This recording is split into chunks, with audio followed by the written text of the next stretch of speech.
भारत में बेकारी चित्र अत्यंत चिंताजनक। सबुठारु बड़ कथा हेउछि मोट बेकारी संख्या सबुठु अधिक हेउछन्ति युवपीढ़ी। अंतर्जातीय श्रम संगठन ILO रो रिपोर्ट यह जनापड़ी। एही रिपोर्ट अनुसार उच्च शिक्षित युवक माने बेरोजगार हेबार संभावना अधिक रही।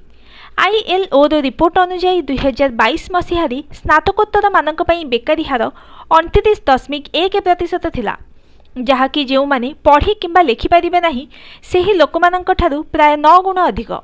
सेहीपरि माध्यमिक किंबा उच्च शिक्षा प्राप्त युवक मानक पई बेकारी हार 18.4% थिला, जहाँ पाठ पढ़ी नथिबा युवक मानक 6 गुण अधिक।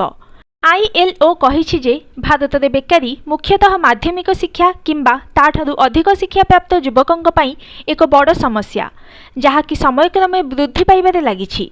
ILO आहुरी कहिछि जे भारत में युव बेकारी हार वर्तमान